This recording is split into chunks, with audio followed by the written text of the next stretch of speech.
அஷ்ட ஐஸ்வர்யங்களும் அருளும் திருவிளக்கு வழிபாடு. சப்த ரிஷிகளில் முக்கியமானவர் பிருகு முனிவர். ஒருமுறை மும்மூர்த்திகளில் யார் மிக சிறந்தவர் என்ற விவாதம் தேவர்களுக்கிடையே ஏற்பட்டது. அப்போது தேவர்கள் அனைவரும் இது பற்றி பிருகு முனிவரிடம் கேட்டனர். அவரோ நேராக பிரம்மலோகம் சென்றார். அங்கிருந்து பிரம்மனை நோக்கி, நீர் ஒரு பொய்யர், ஈசனின் திருமுடியை கண்டதாக பொய் கூறினீரே என்று பலவிதமாக கேலி பேசினார். அதை கேட்டு பிரம்மன் வெகுண்டு எழ அவரது கோபத்தை தாங்க முடியாமல் அங்கிருந்து கைலாயம் சென்றார் பிருகு முனிவர். கைலாயத்தில் சிவபெருமானை சந்தித்த அவர், உன்னை எல்லோரும் உலகிற்கெல்லாம் படியளக்கும் ஈசன் என்கிறார்கள், ஆனால் நீயோ பார்வதி தேவியின் சக்திக்கு உட்பட்டவர் என்றார். இதனால் கோபம் கொண்ட சிவபெருமான் தன்னுடைய நெற்றிக்கண்ணை திறக்க அங்கிருந்தும் தப்பித்து வைகுண்டம் வந்தடைந்தார் பிருகு முனிவர். அங்கு விஷ்ணு யோக நித்திரையில் இருந்தார்.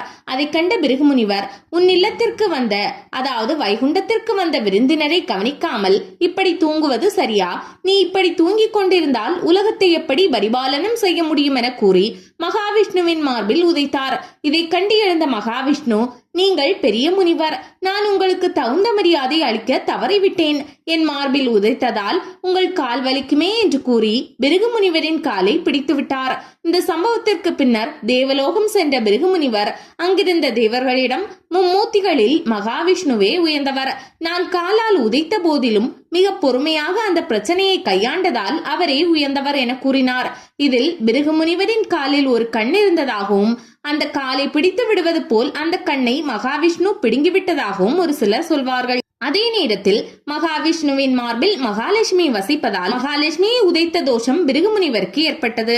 இதையடுத்து பிருகு முனிவர் மகாலட்சுமி தாயாரிடம், நான் செய்த இந்த பெரும் பாவத்தை பொறுத்து என்னை மன்னித்து அருள் செய்ய வேண்டும் என்று வேண்டினார். அதற்கு மகாலட்சுமி, நான் உனக்கு குழந்தையாக பிறந்து என் கால்களால் உன்னை உதைப்பேன், அப்போது உன் பாவம் நீங்கும், கவலைப்படாதே என்று கூறினார். அதன்படியே மகாலட்சுமி தாயார் பிருகு முனிவருக்கு மகளாக பிறந்ததாகவும் புராணங்கள் சொல்கின்றன. மகாலட்சுமி அவதாரம். மகாலட்சுமி பார்க்கடலில் இருந்து தோன்றியவர். அமிர்தம் பெறுவதற்காக தேவர்களும் அசுரர்களும் திரு பார்க்கடலை கடைவது என்று முடிவெடுத்தனர். கிடைக்கும் அமிர்தத்தை இருவரும் சமமாக பங்கிட்டுக் கொள்வது என்று தீர்மானித்தனர். பார்க்கடலை கடைவதற்கு மந்தார மலையை மத்தாகவும் வாசுகி பாம்பை கயிறாகவும் பயன்படுத்தினார். வாசுகி பாம்பின் தலைப்பக்கத்தை அசுரர்களும் வால் பக்கத்தை தேவர்களும் பிடித்துக் கொண்டனர். ஆனால் மந்தாரமலை பார்க்கடலில் நிற்காமல் சரிய தொடங்கியது. அப்போது மகாவிஷ்ணு கூர்ம அவதாரம் எடுத்து மலையை தன்னுடைய முதுகில் தாங்கினார்.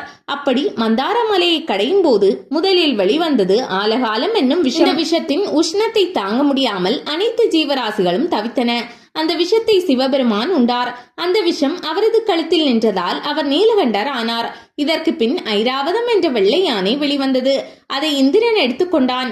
ஐராவதத்திற்கு பின் சந்திரன், காமதேனு, கற்பகதரு, மகாலட்சுமி, அமுத கலசத்துடன் தன்வந்திரி, இப்படி ஒவ்வொன்றாக வெளிவர ஆரம்பித்தது. இப்படி வெளிவந்த மகாலட்சுமி மகாவிஷ்ணுவின் இதயத்தில் சரணடைந்தாள். இந்த மகாலட்சுமி சகலவிதமான செல்வத்திற்கும் அதிதேவதையாக விளங்கினாள்.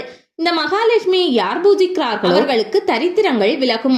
ஆதிசங்கரர் ஒரு ஏழையின் வறுமையை போக்குவதற்காக மகாலட்சுமியின் மீது கனகதாரா துதியை பாடியதன் காரணமாக அந்த வீட்டின் மீது கனி வடிவில் தங்கமழை பொழிந்தது. மகாலட்சுமியை வழிபட பொதுவாக செவ்வாய் மற்றும் வெள்ளிக்கிழமைகள் உகந்தது. இந்த நாட்களில் திருவிளக்கு பூஜை செய்வதால் மகாலட்சுமியின் அருளை பெறலாம். வாரந்தோறும் வெள்ளிக்கிழமை வந்தாலும் ஆடி வெள்ளிக்கிழமைகளும் தை வெள்ளிக்கிழமைகளும் சிறப்புக்குரியவையாக பார்க்கப்படுகிறது. இந்த நாட்களில் திருவிளக்கு பூஜை செய்து மகாலட்சுமியை வணங்கினால் நிறைந்த செல்வமும் மாங்கல்ய பாக்கியமும் கிடைக்கும். மேலும் கடன் பிரச்சனைகள் அனைத்தும் நீங்கும். மகாலட்சுமியை சோடாஷ லட்சுமி என்று 16 வகையான லட்சுமிகளாக வழிபடும் வழக்கமும் உள்ளது. தீபம், பூரண கும்பம், மஞ்சள், குங்குமம், ஸ்ரீ சூரணம், சந்தனம், வாழை, மாவிலை தோரணம், வெற்றிலை, கோலம், ஸ்வதிகா சின்னம், யானை, கண்ணாடி ஆகியவற்றில் மகாலட்சுமி வாசம் செய்வதாக சொல்லப்படுகிறது.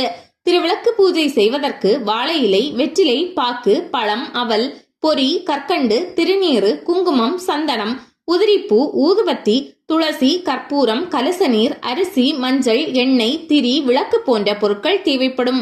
மகாலட்சுமியை வழிபாடு செய்வதால் ராஜ பதவி, மக்கட் செல்வம், சுற்றம், பொன்ரத்தினங்கள், நெல் முதலான தானியங்கள், பல்லக்கு, பணியாட்கள் ஆகிய அஷ்ட ஐஸ்வர்யங்களும் கிடைக்கப்பெறும் என்பது ஐதீகம்.